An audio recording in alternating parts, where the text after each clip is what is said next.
दोस्तों, इस दुनिया में कौन नहीं चाहता कि उसके पास ढेर सारा पैसा हो, वो अपनी जिंदगी ऐसो आराम से गुजार सके, जहाँ चाहे ट्रैवल कर सके, जो चाहे वो खरीद सके, जिधर चाहे वहाँ वो अपने फैमिली मेंबर्स का इलाज करा सके। यानी कि कहने का सीधा सा मतलब ये है कि उसके पास इतना पैसा हो कि उसका कोई भी काम ना रुके। तो दोस्तों, आज की इस वीडियो में बात करेंगे एक ऐसे ही ऑथर और उनकी बुक में दिए गए कुछ लेसन्स के बारे में, जिनको अपनाकर कोई भी व्यक्ति अमीर बन सकता है। ऑथर वॉलेस वॉटलेस ने ये किताब 1910 में लिखी थी, जिसका नाम है the science of getting rich, और तब से लेकर आज तक इस बुक ने लाखों लोगों की जिंदगी बदल कर रख दी। ऑथर इस बुक में बताते हैं कि जिंदगी के शुरुआती दिनों में उन्होंने भी बहुत सारी गरीबी, दुख और जिंदगी में बहुत सारे फेलियर झेले हैं, लेकिन लाइफ के एक पॉइंट पर आकर उन्होंने ये डिसाइड कर लिया कि वो इस दुख दर्द से भरी जिंदगी को बदल कर रख देंगे। उनका ही एक फेमस कोट है कि अगर आप रिच, सक्सेसफुल और हेल्दी बनने का डिसीजन नहीं लेते हैं तो समझ लीजिए कि आपने अनजाने में पुअर, अनहेल्दी और अनसक्सेसफुल बनने का डिसीजन ले लिया है।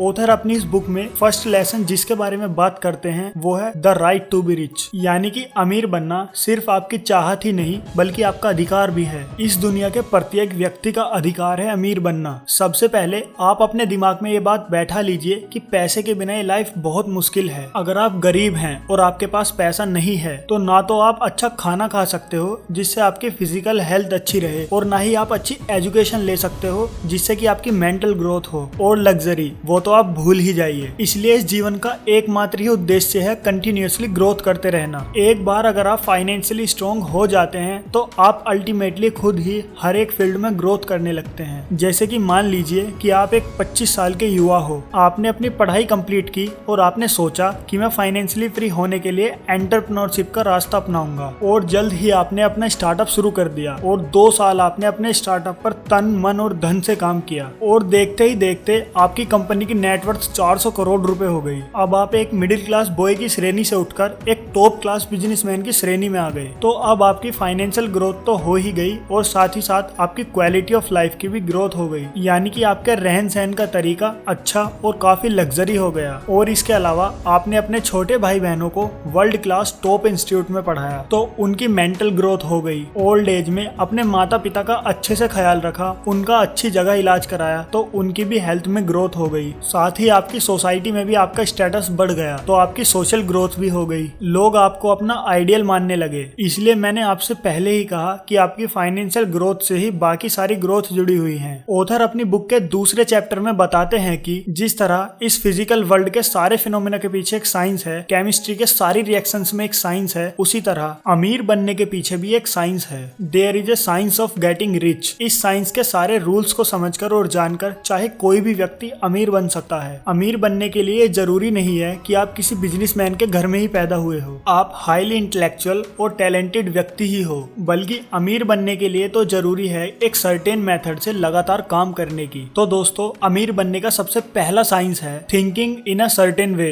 अगर आप अपने जीवन में कुछ अचीव करना चाहते हैं तो आपको सबसे पहले अपने गोल के बारे में सोचना शुरू करना पड़ेगा। आपको अपने दिमाग को प्रोग्राम करना होगा कि वो अपनी पूरी एनर्जी, अपनी पूरी ताकत आपके गोल को पूरा करने के तरीकों के बारे में सोचने में लगाए, क्योंकि दुनिया की कोई भी चीज हो उसकी सबसे पहले शुरुआत थॉट से ही होती है। पहले किसी के दिमाग में थॉट आता है, फिर वो उसको इन्वेंट करता है और रियल वर्ल्ड में लेकर आता है। जैसे इवोल्यूशन के टाइम पर इंसान जंगलों में रहता था और वो एक जगह से दूसरी जगह जाने के लिए पैदल ही जाता था, तब किसी के दिमाग में ही ये आइडिया आया होगा कि एक गोल चक्का या पहिया बनाते हैं, फिर बैलों या घोड़ों का यूज करके एक गाड़ी बना देंगे जिससे हमें पैदल भी नहीं चलना पड़ेगा और हम जल्दी से जल्दी एक जगह से दूसरी जगह भी पहुंच जाया करेंगे। और इसी तरह जब आपका दिमाग आपके गोल को अचीव करने के बारे में सोचना शुरू करेगा तो उसे कई सारे तरीके मिलेंगे और आपका विजन उतना ही क्लियर होता चला जाएगा। नेक्स्ट, दूसरा साइंस बताते हुए ऑथर ने कहा है कि बी क्रिएटिव नॉट कॉम्पिटेटिव, यानी कि कुछ ऐसा करने की कोशिश करो जो पहले कभी हुआ ही नहीं है। मार्केट में जो ट्रेंड चल रहा है, लोग जिस ट्रेडिशनल तरीके से काम कर रहे हैं, तुम उसमें कुछ नयापन लाने की कोशिश करो। जैसे इसे एक एग्जाम्पल के थ्रू समझते हैं। ये बात है 2008 की, जब भाविश अग्रवाल और अंकित भाटी नाम के 2 लड़के IIT बॉम्बे से अपनी इंजीनियरिंग की पढ़ाई कर रहे थे। उन दोनों ने अपनी पढ़ाई कंप्लीट की और चले गए माइक्रोसॉफ्ट में जॉब करने, लेकिन सपना तो था अपनी कंपनी खड़ी करने का, तो जॉब में क्या ही मन लगता। लगभग 2 साल दोनों ने माइक्रोसॉफ्ट में जॉब की और उसके बाद दोनों ने ही रिजाइन कर दिया और दोनों लोग लौटकर इंडिया आ आ गए। एक बार की बात है, अपने स्ट्रगलिंग फेज के दौरान भावेश को बेंगलोर से बांदीपुर जाना था। उन्होंने बेंगलोर के एक टैक्सी स्टैंड से एक टैक्सी बुक की और चल दिया बांदीपुर की ओर।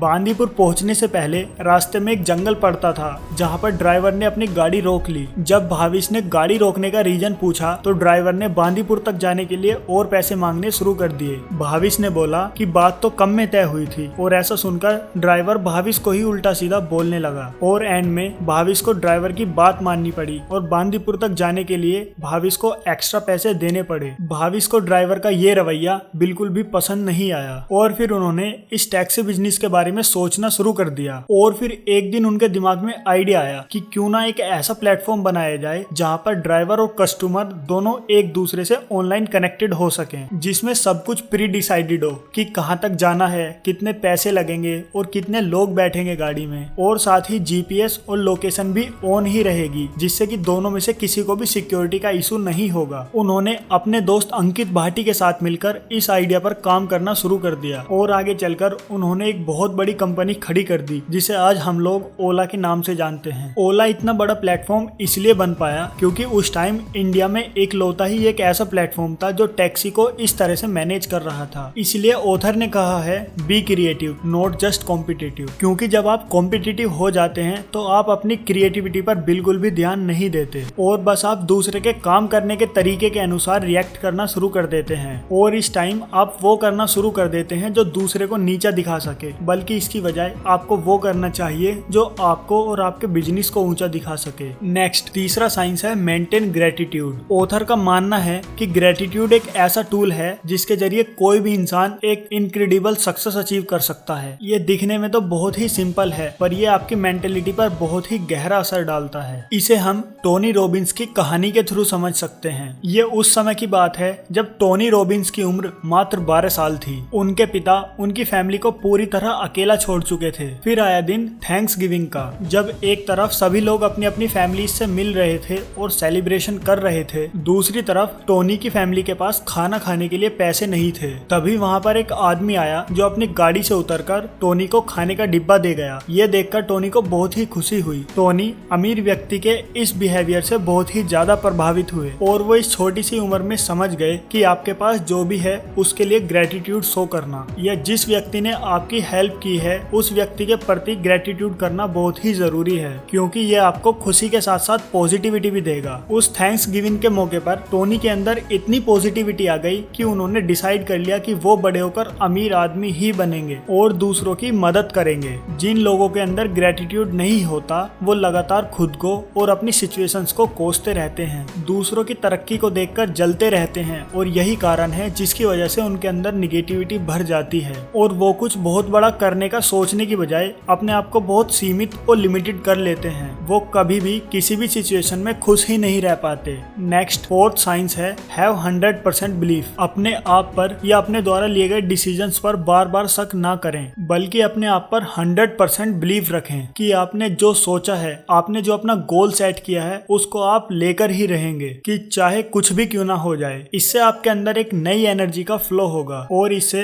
आप अपने गोल को अचीव करने का भरपूर प्रयास कर पाओगे। इसका सबसे अच्छा तरीका ये है कि आप ये इमेजिन करना शुरू कर दीजिए कि सक्सेस अचीव करने के बाद आपका लाइफस्टाइल कैसा होगा, आप कैसा घर बनवाओगे, आप कौन सी गाड़ी लोगे। ये सब सोचना, ये सब इमेजिन करना आपको आपके गोल को अचीव करने के लिए अप्रिशिएट करेगा। अपने टारगेट को अचीव करने के लिए आपकी लालसा इतनी बढ़ जाएगी कि आप चाहे कितना भी काम क्यों न कर लें, आप अपने आप को थका हुआ महसूस नहीं करेंगे। आपका सबकॉन्शियस माइंड आपको हमेशा आपके सपने की तरफ ही प्रेरित करेगा। नेक्स्ट, फिफ्थ साइंस है मेक एवरीडे अ सक्सेस। दोस्तों, अब टाइम आ चुका है जब आपको आपके थिंकिंग और एक्शंस दोनों को कंबाइन कर देना चाहिए। डेली जितना थिंकिंग उतना ही एक्शन, तभी आप अपने गोल को अचीव कर पाओगे। किसी भी काम को कल पर नहीं टालना है, वरना आपके जीवन में सिर्फ ख्याली प्लाव ही रह जाएंगे और आपके हाथ कुछ नहीं आएगा। आपकी सक्सेस सिर्फ इस बात पर डिपेंड करेगी कि आपने अपनी सक्सेस को पाने के लिए डेली कितना वर्क किया। अपने माइंड को प्रिपेयर करिए और उसे डिस्ट्रैक्ट होने से जितना बचा सकते हैं उतना बचाइए। अगर आप अपने टारगेट को अचीव करने के लिए